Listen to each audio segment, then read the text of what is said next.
What up, guys? Welcome into Rule 1 Podcast. It's Brian Spradlin. And Nathan Smothers. And we are back this week. Week 3, Episode 3. We have a huge guest star tonight, pal. Oh, man, I'm so excited. This is kind of our first really big kind of hit that, a lot of people may know or may not. But I think in specific worlds, like they will. But tonight with us on the podcast, we are going to welcome in Miss Anna Bair, a volleyball player at the University of Ole Miss. Woo! Hey, guys. Hey, Anna. Hello. Welcome to the show. Thank you. We are so happy and stoked to have you on. I know this is kind of a big brand for Nathan and I, Episode 3, and we are so thankful to have you on. Yes, I'm so excited. I'm glad you guys could have me. I know you are in the thick of things. It is volleyball season in the SEC, and we know you're very busy. So it was really cool to be able to sit down with you mid-season and talk to you. We want to kind of get to know you tonight, get our, your story out there to all of our viewers, and just have some fun. Yes.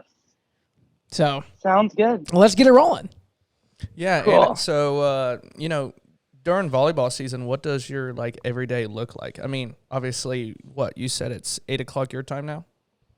Yes, it is 8 o'clock my time right now. But yeah, every day, we have practice from 1:30 to about 1:32, depending on if you want to get the extra reps in. And then we probably go until about 4 or 5. And then every other day we have lift at 7 or 8, depending on when your classes are. So It's pretty busy. Yep. That is tough. Our schedules were kind of the same baseball-wise. Right. Yeah. Coming through college. Ole Miss, that is a household name for Nate and I. We are both huge, SEC football fans. We're both big Gator fans. Go Gators. But how did this come about? I know me and you met on vacation, weirdly, when we were younger, teenage years. And you told me you were committed to Ole Miss out of high school. So not to be rude or anything, when you told me that, I kind of speculated a little bit because in the baseball realm, Nate can back me up here. Everybody commits to big schools when they're young, and it kind of 9 times out of 10 it doesn't pull out. It doesn't go through. Yeah, a lot of times they'll switch their commitments up their junior and senior year, but in the football and baseball world, I feel like you'll get verbal commits around your freshman year, at least for baseball, I know. And that could change 2, 3, 4 times, in the course of your high school career. When did you commit, Anna? I know we were young. Yeah, I committed my sophomore year, kind of around Thanksgiving-ish. And I went on I started getting letters when I was in 8th grade, but the rules have changed quite a bit now, but it definitely started very young for me. I'm glad you brought up the rules. We'll get into that later with the NIL stuff. That's got to be the wild, wild west right now for NCAA athletes. But high school, you were from St. Louis, correct? Yes, St. Louis, Missouri. How's that? We're Florida boys. We've been born and raised here in Polk County. Very small town, but St. Louis, that's huge. You got the Cards, you got the Blues. Used to have the Rams too. Sorry about that. Used to. But St. Louis, tell us about it. We're curious. Yeah, St. Louis is fun. I live a little 30 minutes out of the city of St. Louis. St. Louis is not the safest city, but out there, it's a pretty small town. I pretty much knew everyone around me. I can't say there's too much to do, but we definitely always went to Cardinals games, Blues games. A lot of my friends' dads actually, they both work for the Cardinals, so we grew up going to Cardinals games all the time, me and my dad. We even went to the Rams games. Me and my dad went to the last Rams game at the stadium. So, we're a pretty big sports family, you could say. So I'm trying to hold it in right now, Anna. Being a Braves fan, and it's just hurting me, all this St. Louis talk. I know. One of our buddies, we're diehard fans. He's one of my roommates, and we're big Braves fans, everything like that. And we always talk, we do not want to play St. Louis in the wild card because every time we play St. Louis, we lose. And I can't stand it. And, you know, props to you for, you know, sticking with your hometown team and everything. But I kind of chuckled whenever I heard that. I kind of chuckled when Anna said that there's not much to do around St. Louis. Yeah, you haven't been. Anna, you need to come to the Grove. That's what we call the pad here where we record and film. Now, this place is small. If you don't know, or if you think you have nothing to do in St. Louis, you should definitely check out our neck of the woods. I know. That's what. Even Oxford, like, it's a pretty small town too. It's not like there's that much to do when you talk about college towns either. But you know, we make do. That's definitely on my bucket list one day, though. I want to go to all the SEC football stadiums. I think that'd be pretty cool.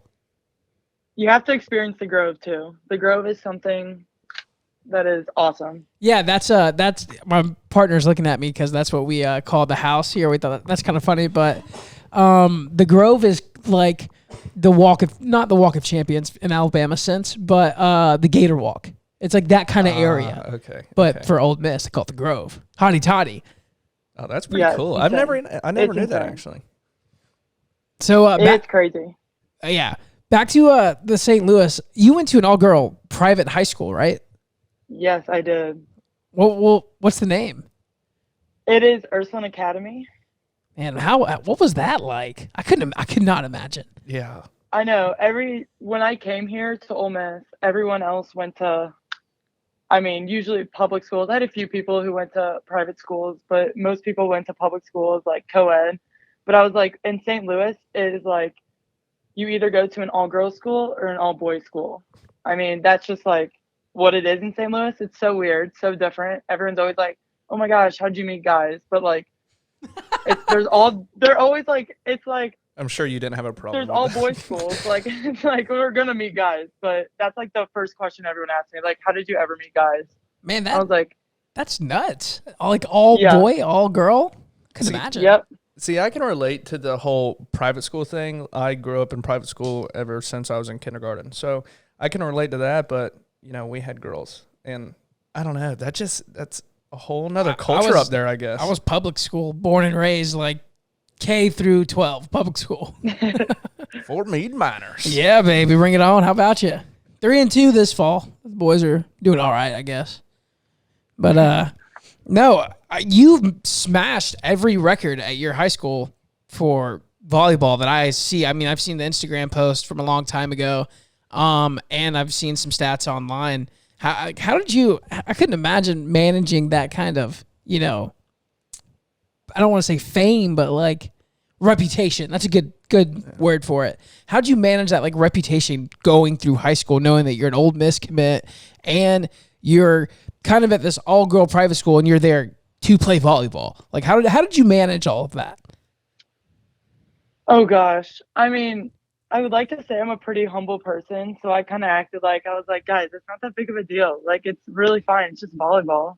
Like, I kind of was just very nonchalant about it because I also feel very awkward when sometimes people bring up like all my accomplishments. I'm like, and they're always like, oh my God, you're really good at volleyball. And I'm like, am I?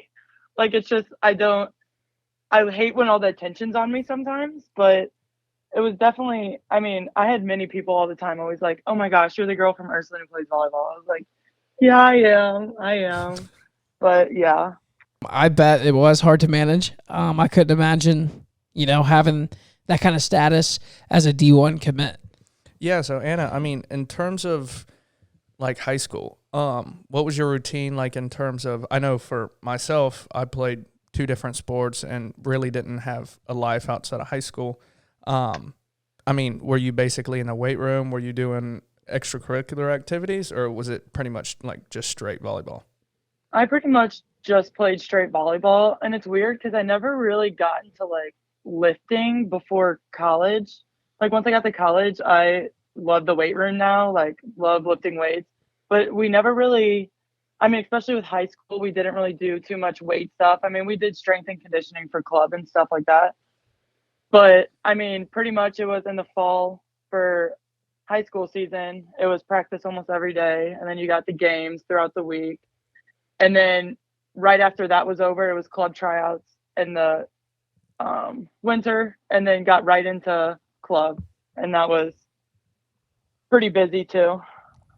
I can't imagine. It sounds kind of like the travel ball circuit for us, baseball guys, to put it in perspective. Yeah, because you're always, you can correct me if I'm wrong, but it sounds like you were always go, go, go, right? Yes. Playing kind of for a club team, not for your school. Yes. And getting your name out there in the circuit. Yes. Exactly. Perfect game-esque for baseball people. 7v7 for football people out there. That's cool, though. I mean, Ole Miss in 10th grade. Yes. How'd that Crazy. happen? How'd that come about? I mean, once I started getting letters, I took my first visit actually in freshman year. And my first visit was to Illinois. And the coach actually for Illinois now, not for Illinois. He used to be for Illinois, but now he's a Stanford coach. And they won the national championship a few years ago. Yeah, so I know. cool. I watched that. I remember watching that. Yeah, and I was like, oh my gosh, that was my first college visit, like with Kevin Hambley. Like, he's such a big name in volleyball. So I always thought that was so cool because I was like, that was my first ever, like, actual college visit freshman year. Did you stay in contact with them? I did a little bit. That was my first college visit too. So I was kind of like, oh, wow, this is crazy. And they even had someone commit in 8th grade. And I was like, no way. Like, that is so early to me. And I was a freshman. I was like, I just picked a high school. And now you're telling me I have to pick a college? Like, I was very stressed out, to say the least. Man, that's nuts. So, yeah. Illinois is your first visit. What's your second visit? Was it straight to Ole Miss after that? Like, you were pulling all these Power 5 schools off the rip like this? Yeah, so I have endless letters, but some of them are just like smaller schools, but I also got a few big letters, but I really wanted to like narrow it down to somewhere kind of close to home. I'm a pretty big homebody. I'm not going to lie. So I wanted to be somewhere where I could drive if I needed to on a weekend, like not too far. So I went to Marquette one weekend. I went to SLU, Missouri State, Ole Miss. And once I went to Ole Miss, I was kind of like, this is the school I want to be at. Like, I just knew right away. Hotty toddy all the way after the visit? Yeah, I was saying hotty toddy right after the visit. That's awesome. That is awesome. So they found you through travel ball, is what you're saying? Yes. So pretty much you have to play club to kind of get your name out there. Because when you go to these club tournaments, there's like hundreds of courts, and these college coaches will be all at the top division, all at those courts. So they'll pass by and they'll be like, oh, this girl's good. And they'll stay, kind of watch, send you a letter, an email, something like that. So, if you don't play club, I feel like it's pretty hard to get recruited. I feel like that's the same with baseball. I know, like, same with my recruitment process, and I'm sure Brian can relate to it. We would have to send out emails and, like, get coaches' phone numbers and everything and kind of tell them what fields we were going to be on. Because same kind of idea, like you can't really get recruited through high school. You can, but you have to be absurdly good. I feel like the only sport in high school nowadays that you get recruited through, like high school play, is football. Yeah. Anything other than that, there's a travel circuit. There's a better way to get your name out there, and a little bit of basketball. Yeah. But. So, Anna, your coach now was at Ole Miss. Was this the coach that offered you the scholarship and the opportunity to play for the Rebs? No, actually, right after my fall season of freshman year, we had a coaching change. But I pretty much had this coach for a while though, because before I even graduated from high school, I was already here training because I got the chance to go to Europe with the team. So we went to Europe for about 2 weeks, and I had to train. Then I came back to graduate, and then I came back, went to Europe, came back another weekend, and then started fall training again. I remember seeing your Europe Snapchats like all over your story. Yes. Where'd y'all go all over there again? We went to quite a few countries. We went to Italy, Prague, Venice, Vienna. There was another place too. There were a lot. It was a blur because I was very quiet, but it was honestly such a great experience. Like, amazing. That is insane. So was this like just for volleyball? Like, were you just playing for the team, or like, was it just for like vacation with the team? It was playing. So each country we'd go to, we'd have to play. So we played every country's team, which volleyball is very different in other countries. Most of them were pretty not as good as it is in the United States, but it was still fun. Still getting like just the reps in for the summer. I know that like volleyball overseas is bigger commercially. Yeah. I know they have bigger pro leagues. Like Randy Johnson's daughter plays overseas in like Russia, and she's like a superstar. Yeah. But no, that's cool. I mean, you walked across the graduation stage pretty much into your Ole Miss uniform, and you're playing in Europe. Like, yes. That is, imagine the culture shock, Smell, going from St. Louis to like Italy, Prague, to play a sport you love. Yeah. So was there like crazy. a big like language barrier? Like, did most everybody know English over there, or did you have a translator, or how did that work? Not really. I mean, we had like our tour guides with us all the time that we had the whole time. So they knew a lot of the other languages. But I mean, like when we were playing volleyball, like we couldn't understand anything they were saying at all. Really? I think it'd be kind of intimidating. Well, it just depends how you look at it. If they sound flustered, maybe you're intimidating them. But if they're playing well and they have the momentum, I'd be kind of flustered hearing a foreign language. It happens in baseball all the time. Yeah. The Spanish teams go absolutely nuts in the dugout. Yeah. Like we would play teams from the Dominican Republic. Yeah. And they like it's a whole nother culture down there. And they would come over to Florida and Georgia. That's where the big tournaments are for baseball. And they would absolutely like slam on the dugouts, like make as much noise as possible. And teams from the United States just aren't used to that. They don't do that. Yeah. I know what you're talking about. Like, they could be down 10 runs and just screaming, and you have no idea what they're saying, and they're just pounding on the dugouts. It's a little intimidating, even if you're, like, kicking their butt. But it's, like, it's a whole nother culture over there. Yeah, it really is. Sure. I'm sure that's everywhere, in a sense. So, Anna, you play the Europe circuit with your summer team. Freshman year hits. It's fall. You're in Oxford. What is it like to be a freshman at Ole Miss in the fall? Like, you're a fall athlete, so you're go, go, go.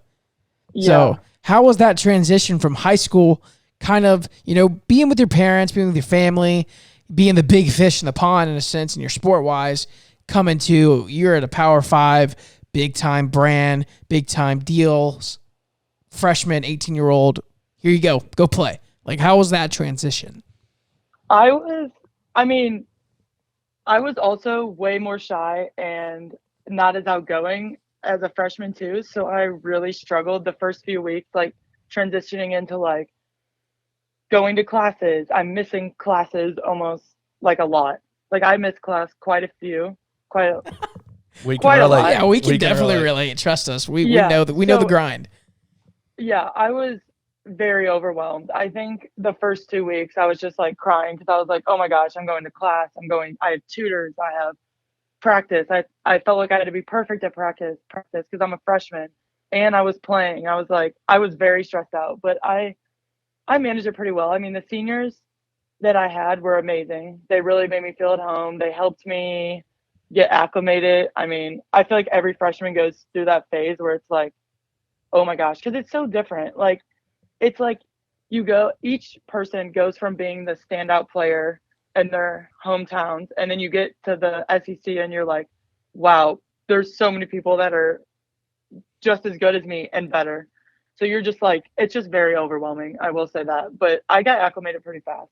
I feel like that happens at every level of college. Definitely, and those feelings that you said about moving in, getting adjusted, I was there too. Yeah, not even in sports, like outside of sports too, just freshmen and coming in, period. It's hard. And I was the same way as you were. when you wanted to leave, but you wanted to be close enough to home where you could drive home and see your family.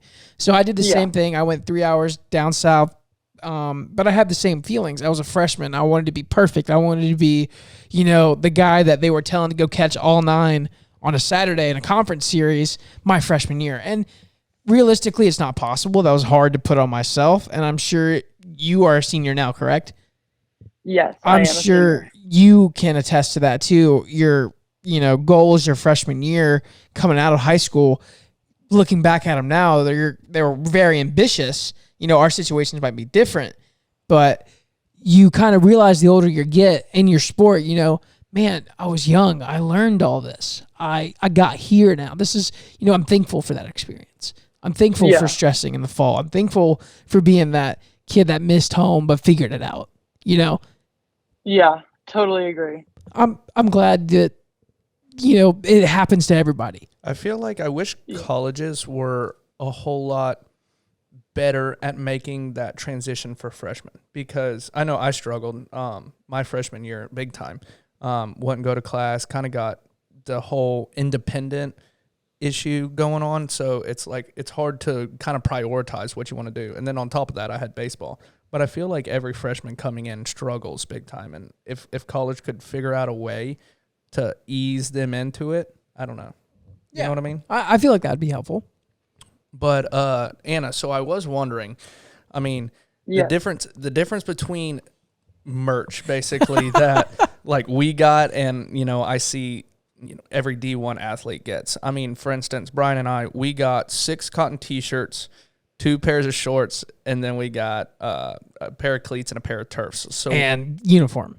Well, yeah, obviously. And to let it be known, we played at a small NAIA college. Yeah, we weren't a big Power 5. No. Yeah, no, we were small college baseball. So basically what I'm asking is like kind of what does that look like? Do y'all have like a big media day and you get all your stuff, or as soon as you walk on campus, it's in your dorm room and you're just loaded out? I know you're always curious about that.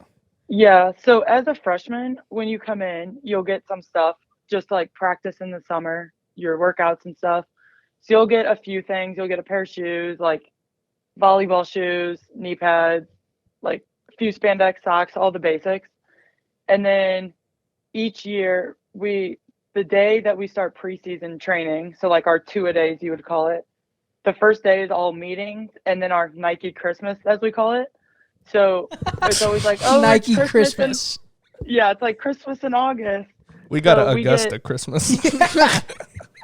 Yeah, so and like our whole media team's in there because usually they record it and post it on our social media. But yeah, we had like a Christmas tree up my freshman year, and we had all of our stuff in our lockers. We got sweatshirts, sweatpants, pretty much a whole 9 yards. I mean, 2 pairs of tennis shoes, like all that. And it's like, even to this day, we're like getting like new stuff. Like each year we get stuff, but we've had more benefits this year that I was like, no way. Like it's just, we get a lot of stuff. I will say that. I couldn't imagine. Yeah. I mean, we have this new thing. Yeah, I know. And we have this new thing that happened last September, and it's called, I don't know if you guys have heard of it, but it's called like the Alston stuff. No. It's called the Alston check. And we get a check it's scholarship and non-scholarship, but it's additional like education related benefits and financial support. So we get like money. And this year we got MacBook and AirPods on our like Nike Christmas for like the part of the Alston. Dude, what? I'm sorry, I didn't mean to get too loud. Yeah, so I mean everyone's getting that too. It's not just people on scholarship. Like it's all like for educational things. Like that's what it's supposed to be used for. Is this like Ole Miss doing it, or? Ole Miss is the first school to do it, but each school, it was just passed in last September, like the law did. That's awesome. For these schools to get that out. That is awesome, dude. Awesome. Yeah. Because I know sorry, I didn't mean to cut you off. Go ahead. Oh, no, it's okay. I was just going to say it's really awesome because there's some people who can't afford, like, dude, me, dude. Yeah. Like, man, I'm a communication guy, and like all my, what I studied is computer, online soundboards, production. And Yeah. as a communication major, my laptop took a kaput my junior year, like halfway through my junior spring. He forgot his password. No, I got hacked. And I finally got it figured out. But anyways, like it was so hard for me. And we've talked about how poor we were, like last episode in college. Like, we were living on $50 a week, essentially, both of us. Yeah, we there was a point in time I couldn't afford a Polar Pop. Yeah. So like if it would have been, what I'm trying to get at, it would have been so helpful for like a student like myself to have something like that. I wish we could kind of get that started in Florida for students down here. Yeah. No, definitely. I got a MacBook coming out of, or that was my graduation present. So, but I think Best Buy was running a deal. It was like half off Apple products whenever I was graduating. So I got a MacBook, and then I got a pair of AirPods my junior year of college. And just those two things made school 10 times easier. Like it made me actually want to go on my laptop, do everything, plug in your headphones, and just focus. Like you have plenty of time. You can zone everybody out.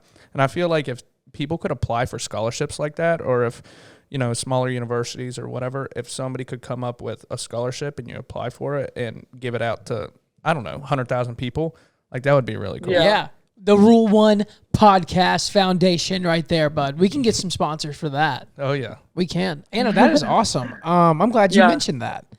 I am glad you mentioned that. So, back to freshman year.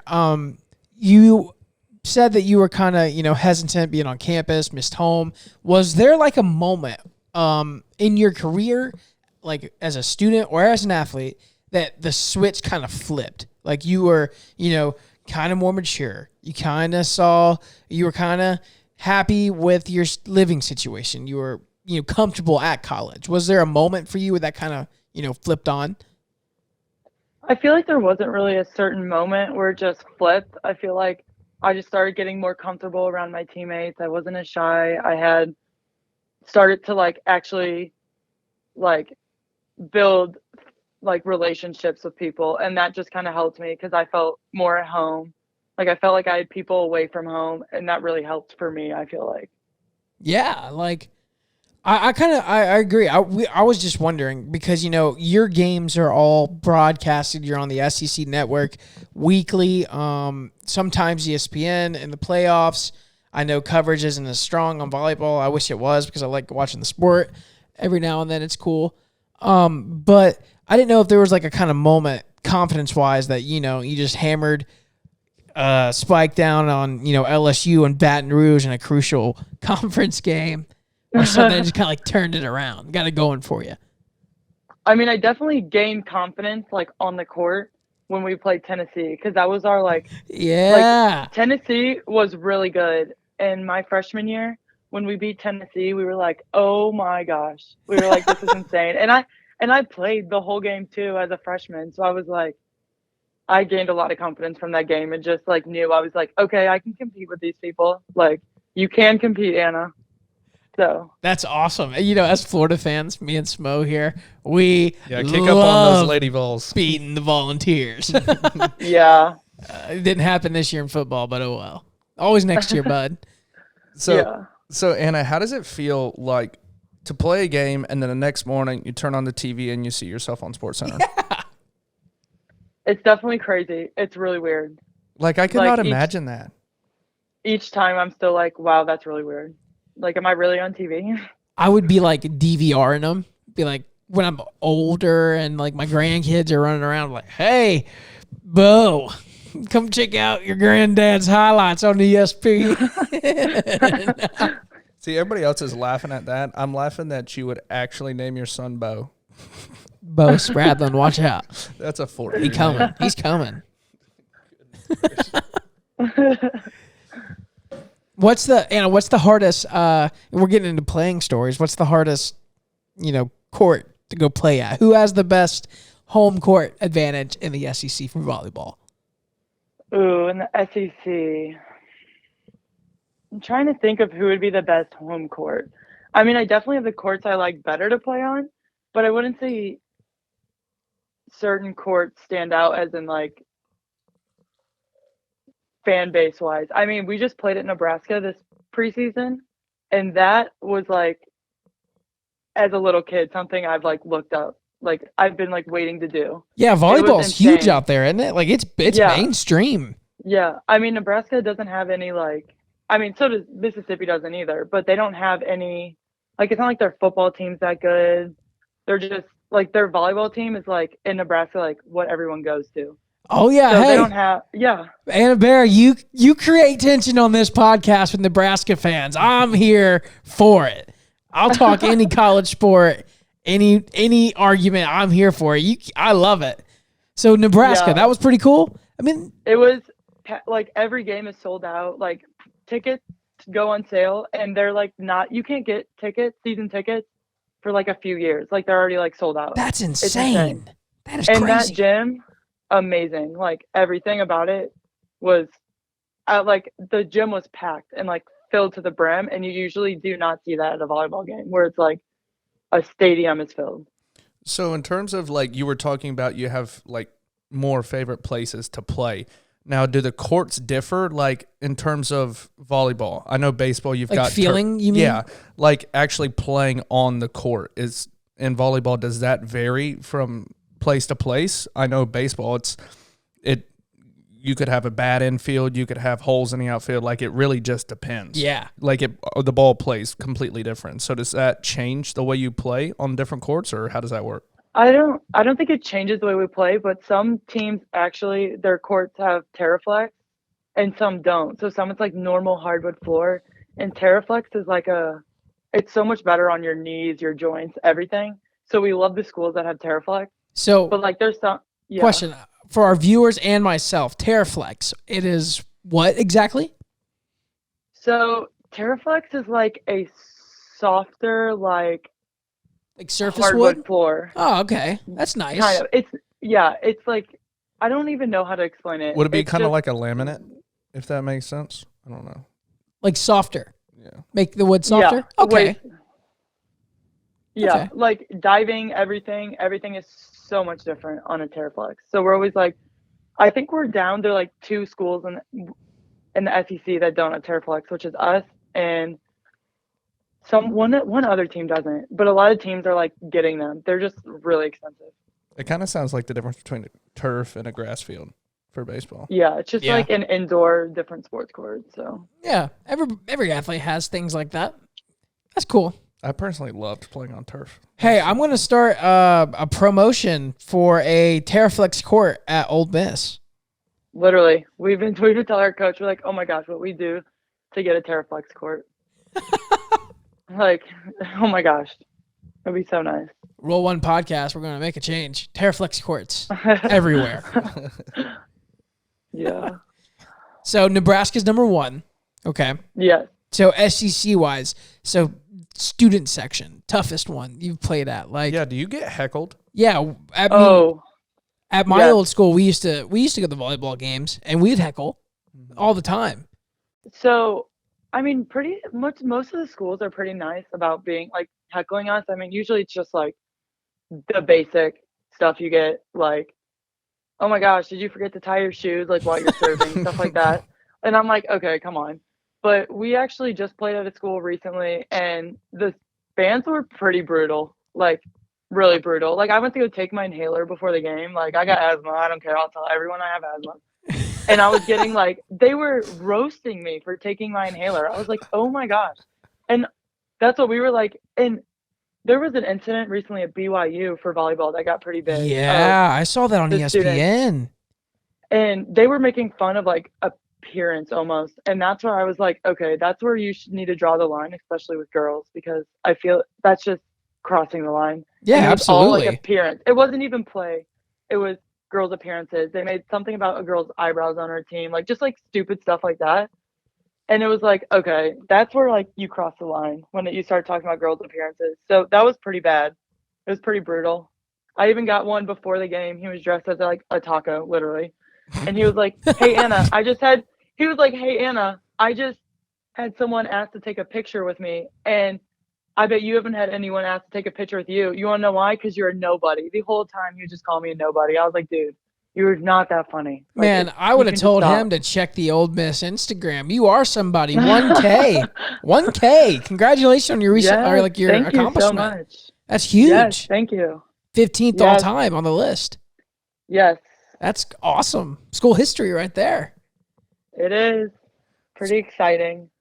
So whenever you're on campus, do you get like a lot of clout for it? I mean, sometimes people will recognize the volleyball team. I mean, definitely it's more of like families if we're out in public. Like it was like, oh my gosh, we saw your game the other day. Like families if we're going out to eat, stuff like that. Like, I mean, like fans of Ole Miss volleyball? Yeah. Okay. Because I would say we get a pretty good fan base now at our games. Ever since last year, since we made the tournament, we've had more people come to the games because our games have been really fun this year.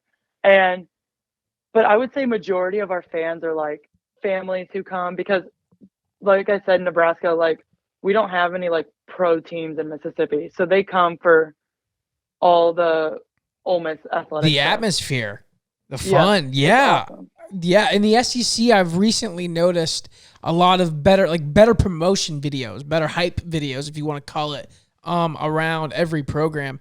And yeah, you said it. Keep it fun. Make the games fun, and people will come out.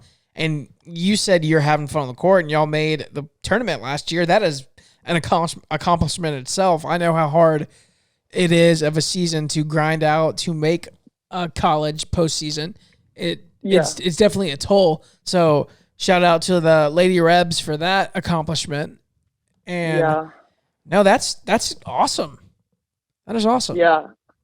I mean, we haven't made the tournament since 2010, and we were like, I think it's like the third or fourth time in Ole Miss that we've made the tournament. So it's definitely like a memory I will always have. Yeah, for sure. So, I mean, where'd you play at in the tournament last year? Omaha. Nebraska. Home of the College World Series, bud. Yeah, we were right there. We played in Creighton. That's awesome. Creighton, actually. That's really cool. So, as a freshman you're a senior this year. How's the transition been within the program, kind of the culture? I mean, y'all didn't make the postseason, correct? But your freshman year? No, we did not. Did you make the SEC tournament? No, we don't have an SEC tournament. For oh volleyball, my actually. Gosh! It's just I didn't notice that. Yeah, soccer does. Everyone else has the SEC tournament. We do not. We need to petition that, Anna. Yeah, I know. I wish we did. But yeah. Yeah, that's shocking. I feel like that would, especially if every other sport does it. Like, I don't know. That's strange to me. Yeah, it's crazy. LSU's pretty good in volleyball, aren't they? Yeah, they are. We just played them this past weekend. How'd that go? So it was good. We went 1-1 with them. So it's either you play a team once or twice. And that started ever since like COVID happened. We played teams like back to back. So just like with all the COVID regulations, and then it kind of kept that way. So like some teams will play once, some teams will play twice, kind of just depends. But we lost the first night in 5 and then beat them the last night in 5. It was a pretty good game too. So Anna, we've kind of covered, I feel like, all of the college aspect of it, the whole volleyball. Like, what do you do for fun? I know, like for the longest time, like what does a Division I athlete do for fun? I know you don't get that much like spare time, but I'm glad you asked that. Yeah, like we want to know like who's Anna Bair off the court. Oh gosh, I mean, hey, don't put yourself on blast, by the way. I'm not. I mean, we love to go to like other sporting events. I know we go to basketball a lot. We go to football games. Like we have 3 football games we get to go to this year. So it's like planning ahead on what we're going to wear to the football games. But we get to go to like baseball, all of that. I bet those baseball games are super fun. I've seen the YouTube channel for them. They're so fun. Have you ever been in a beer shower at the baseball games? I have not been in a beer shower. Oh, Anna, you're a senior. You got to be a part of a beer shower once. I know. Usually the tickets we get, we're in like because the student athletes get tickets to games, and usually we're in like the stands, not the student section, I guess you would say. For people that don't know, Ole Miss baseball, every time one of their players hits a home run, the whole outfield is surrounded by tailgaters / probably boosters, correct, Anna? Yeah. Yeah. So every time somebody hits a home run, everybody has an open beer out there. And Anna, you can tell the rest. Yeah, so they'll pretty much just all throw their beers out, and it's just everyone goes insane. Yeah, the videos on TikTok, YouTube, Instagram, Twitter, they're everywhere. They're awesome. Yeah. You know like- my dad, Anna. Yeah. I asked him one day, I was like, where would be one place you'd go watch a baseball game? And he looked at me and he said, where's that place that they do the beer showers at? And I was like, Ole Miss. He was like, there. I was like, I would love to make that happen. I don't know. I'd want to be part of the Texas A&M, the ball 5, ball 6. You know what I'm saying? That would be super cool. That'd be cool. But do they have anything like that for volleyball, Anna? Like opposing schools or Ole Miss?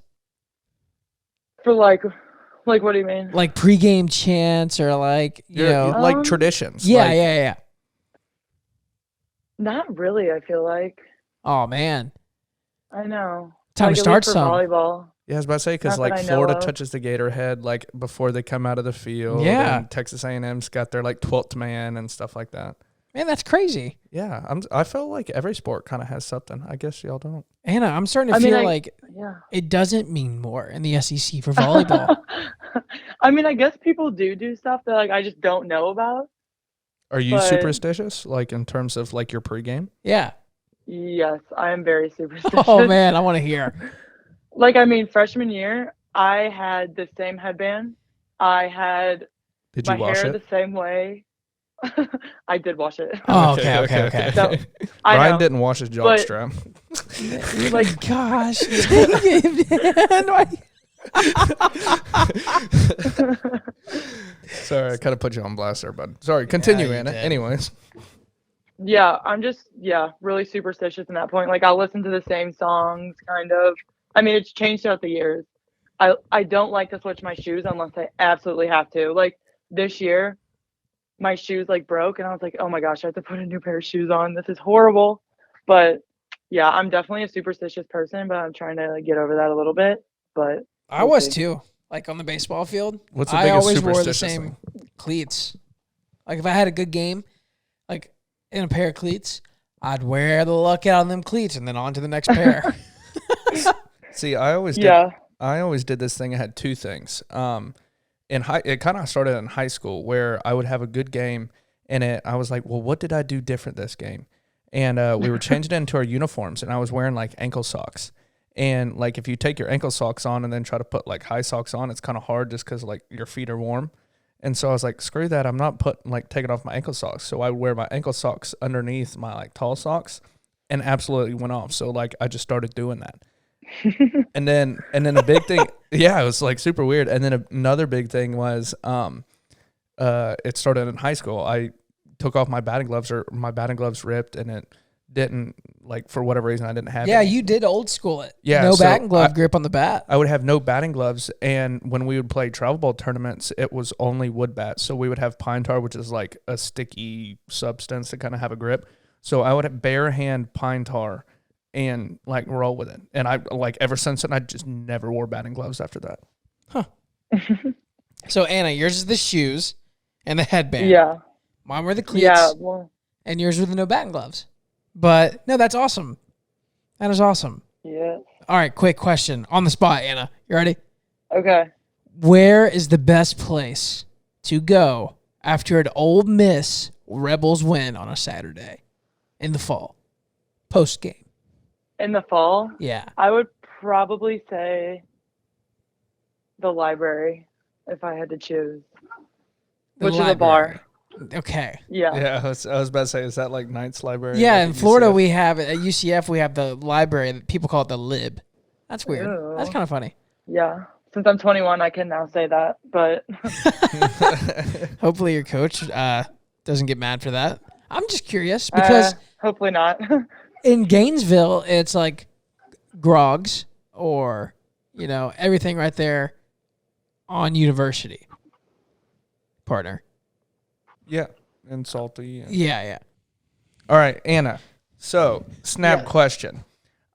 We kind of covered a little bit of the Ole Miss and the sports side of things. If you could go anywhere in the world for 24 hours, where would you go and what would you do? I would go to Greece because I've seen Mamma Mia a lot, and I just think that place is beautiful, and I would love to go there for 24 hours. Were you able to go there when you went to Europe? No, I was not. So you've never been. I've never been, and that is one place that is on my bucket list. I have a bucket list too. Oh, big time bucket Yeah. list people. For sure. For sure. Okay, Anna, snap question. Yes. We got one more each. Okay. All right. What is or who is your favorite like influence for volleyball? That's my one question. Let me think. It doesn't have to be a I would volleyball say- player either. Yeah, it can be anybody. If we're talking volleyball, my biggest influencer would be Catherine Plummer. She used to play for Stanford, and she is amazing. So amazing. And she talked to my club one time, and I was just in awe of her when I was younger. So would you say you kind of like model your playoff out of her, like from her? Yes, because I mean, we're the same position too. So that's someone I've always looked up to and always been just amazed by.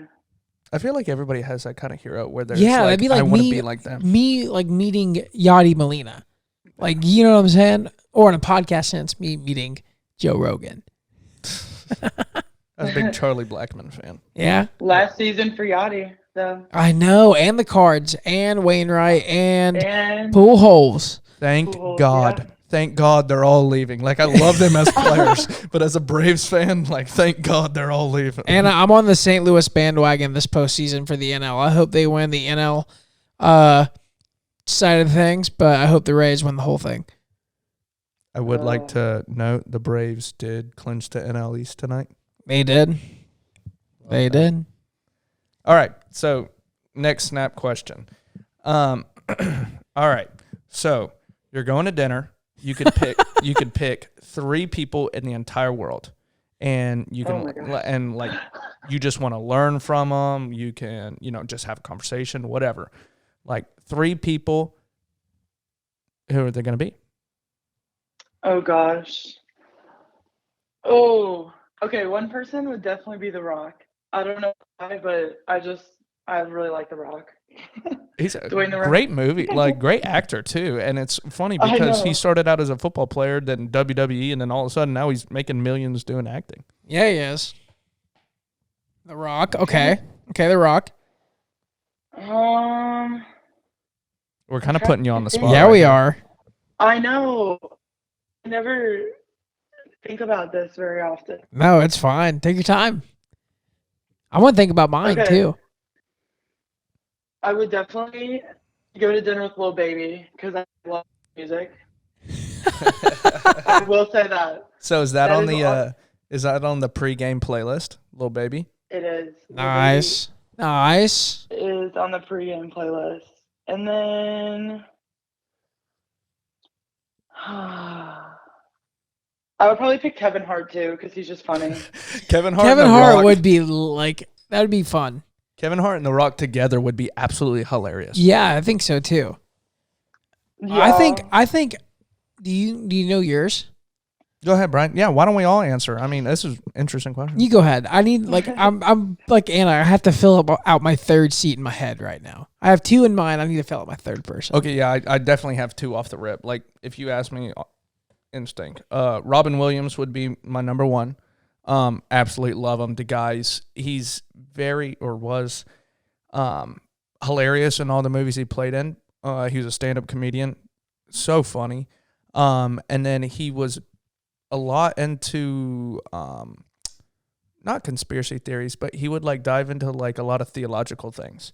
And so, like, how does the mind work and stuff like that, which it kills me whenever I actually cried whenever he committed suicide. But fun fact, one of my favorite all-time actor. Second, Matthew McConaughey, because he's like, he came up with a quote, like I said, last episode, he says his hero is himself in 10 years. And so I kind of model myself after that, and it's kind of like that never-ending goal is just keep bettering yourself, bettering yourself, bettering yourself. Number 3. That's tough. I'm probably, I don't know. That's tough. Probably, I'm stuck on number 3 too, dude. I really like Ken Griffey Jr. Pretty cool. Like he's probably my all-time favorite baseball player.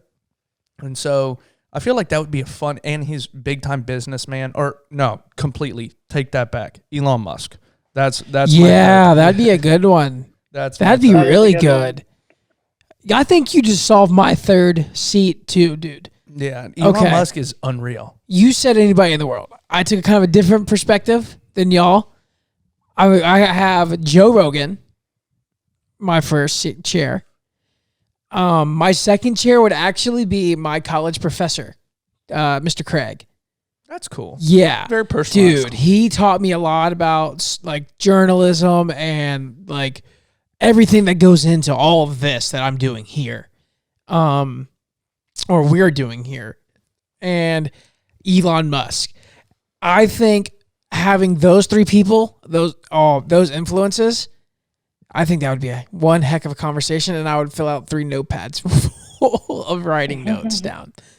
Yeah, because I feel like at my dinner, like with Robin Williams, Elon Musk, and Matthew McConaughey, I could laugh the whole time. I could get deep into conversations and learn from them.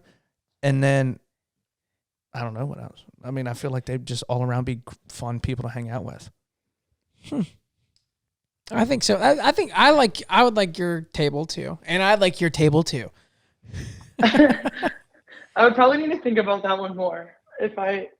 I bet I could come up with a better Yeah, one, we did give you we gave ourselves time, but it was a snap question for you. Yeah, we caught you way off guard. Yeah, we did. About that. Yeah, no, it's fine. So we kind of, for all the listeners, we kind of try to keep an outline throughout the whole thing. Yeah. And then we'll have a couple snap questions or, things that just to have fun. Yeah, even with Brian and I, we'll come things conversation sparks. Yeah, just talk about things completely off script, and we'll catch each other by off guard, but you get very genuine answers from it too. Yeah, absolutely. Yeah, for sure.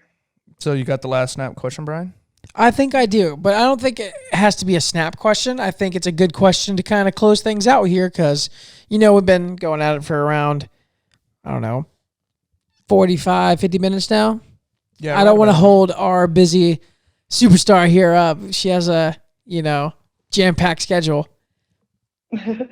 But, Anna, my last question for you is what's kind of your plans after Ole Miss? I know, like, I've seen your highlights and stuff. Is, like, Olympic volleyball a course, or are you just wanting to, just get in the real world, get a job? I don't like what's your process heading forward?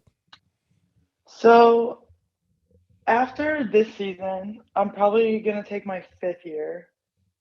Not sure where yet. Just gonna. So you have one more season of playing. I do. Oh, absolutely. Go play. 100%. I would totally agree with that. I most likely will. We'll see. I'm going to think about that more in the spring, like what I really want to do. But I for sure want to be – I don't think I'm going to pursue anything farther than that with volleyball because honestly, professional volleyball doesn't get paid very much, and I'd rather get my career started, kind of get myself out there, go to the big girl world because I've honestly never had a real job because my life has been so busy with volleyball. Yeah. Yeah. So, I mean, even just filling out my resume in class, I'm like, oh my gosh, I don't have anything on here. But it's like volleyball is my job. Like being a D1 athlete, that is my job. I don't really have time for other stuff. So I'm doing like little coaching things in between, like gonna help coach a club team here in Oxford, and then gonna help back at home at Ursuline coaching high school there. But I'm probably just gonna go into the psychology world, figure out what I want to do. Okay, so get my life started. That was gonna be my question. So you are a psychology major?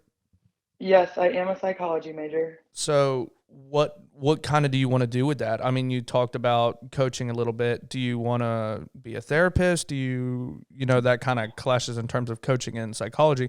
I mean, there's tons of people that don't use their major. If you want to coach, I mean, awesome, pursue it. But kind of what route are you thinking, do you think? So at first, I really wanted to be a child life specialist, which is like a therapist in the hospitals. So for little kids in the hospitals, because I know I for sure want to work with kids. But now I've kind of been going back and forth if I want to be in like the school districts and like a counselor slash therapist in the schools. So it's kind of all up in the air right now, but I know for sure like I want to work with kids in the psychology realm. That's very cool. That's very cool. Yeah. Yeah. Heck, I can't wait to have you back on one day. Anna Bair, the psychologist. Yeah, and I feel like you go ahead, sorry. Oh, I was just gonna say, like, mental health in the athletic world, like D1, being a D1 athlete, like I feel like there's such a stigma, and I feel like people need to know it's like okay to not be okay. And like the one thing I've utilized so much, even in like we have a psychologist, a sports psychologist that we're able to go see, and I feel like it's so like, especially for boys, it's like you have to be tough, you have to power through. But I'm like, I don't think people realize like it's okay, and that's kind of what got me into the psychology world. Oh, 100%. Like I'm a big advocate on like men's mental health, because it's tough. The whole The stigmas. Basically all of society is kind of telling a man, especially to that, you know, bottle it up, don't talk about it, don't worry about it, like be a man, quit, you know, there's no room to be a wussy basically. But and then also from like the kid standpoint, like if you were to go into kids psychology, the amount of impact you could have on, for instance, like a little boy that has seen something traumatic in his life, you can make a difference on him, you know, at say 8 years old, and could have an impact on him at 25 and completely change the way he thinks about life, rather than not going to a therapist or a psychologist and bottling everything in and dealing with it later on in life. That's awesome. Yeah. Yes. And my advice, talk, dude. Our dudes out there, and I'm so glad you brought this up. Talk. You have a trusted circle around you, whoever you are, and reach out. Talk. 100%. Me and Brian. Everything. Everything. There's not much me and Brian don't talk about. And so find that person. Whether you don't even necessarily, I'm sure Anna would disagree, but you don't necessarily have to pay somebody to go see it. But find that one person in your life and spill your beans. I mean, the weight lifted off your shoulders when you just get vulnerable and like let it rip. Yes. So would that be totally agree? Would that be your like dream job, Anna? Like a kind of university sports psychologist? That could be up there. I mean, we'll see. We'll see where my future where life takes you. I was gonna say, Brian, you got to think. I mean, 6 months ago, we were both kind of like, I don't know. And then we started talking about the podcast probably 2 months ago, and we're like, we really need to bring this thing back. And it's kind of just started rolling since then. It's our dream. Chase it. That's what we're doing. Anna, chase it too. Find it and chase it. Yeah. Grind. For sure. Devote to it. Well, Anna, we just want to thank you. I've had a blast. This is our first D1 athlete we've had on here. Hopefully we can have more. And I've had a great conversation. I was so very, very happy to have you on. Yeah, Anna, and you are kind of a big step for us too. You are our first, our Trey Woosley, our first episode guest, was a kind of a buddy of ours. Yeah. And Anna, we reached out because, me and you knew each other, but we weren't, the closest of friends. But yes, thank you so much. And this is a big milestone for me and Nate because we got to interview our first true guest. Right. And we thoroughly enjoyed it. You have brought so many great points up tonight, and we wish nothing but the best for you career-wise, post-career-wise, and beyond. And maybe if you take that 5th year, you should consider going to Gainesville. Go Gators. Well, thank you so much for having me. Yeah, it's been a blast. Thank you, Anna. Yes, thank you. Anna Bair, everybody. Rule 1 podcast, episode 3 wrapped up, partner. Yeah, man. That was awesome. That was awesome. Yes, I loved having her. She was a fun interview. Yeah, it was it was a cool side to have her on because honestly, I know very, very little about volleyball. I know sports. And so talking about the podcast or talking with her on the podcast, I didn't mean to keep relating it back to baseball, but it was kind of that relatable athlete's perspective. Yeah. You know what I mean? Yeah. The topics that she brought up tonight. Yeah. Dude, I know we had an outline and we stuck to it mainly, but the rabbit holes that lead to great topics like mental health that she brought up. Oh, yeah. I and love athletes. that. Awesome. Yes.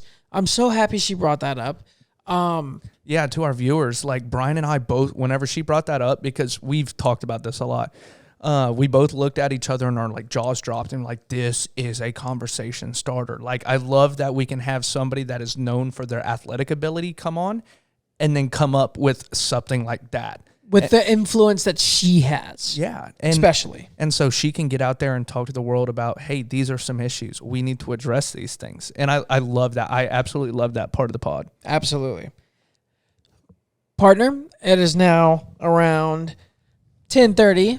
We both work still, unfortunately. After 13 hours today, I finally Yeah, got it was a rough home. one. Thank you, Anna, for hanging in there. I was about an hour and a half late than I was expecting, so thank you, Anna. Yeah. But great one. yeah, Great one. I had a blast. Can't wait to get back on and figure out what our next guests are going to be. We have some people in mind. We don't know. Oh, yeah. And this was our first phone interview as Yes. well. And so if we can have more people on, anybody that's listened to us, find us on Instagram, Snapchat, Twitter, TikTok. Give us a direct message. I mean, we would love to be able to have you on. And just sit down and talk, or even a phone call, which makes, as well as this sounds and as well as this is gone, this makes it a whole lot easier. And we can reach out to people that I know. Whole new ball game, baby. I know somebody that lives in Nashville that's pursuing a dream, and so maybe we might have him on later. That would be nice. That would be nice. So it might be a phone call. All right. Ladies and gentlemen, Rule 1 podcast, episode 3, wrapping it up. Don't forget to follow us on social media.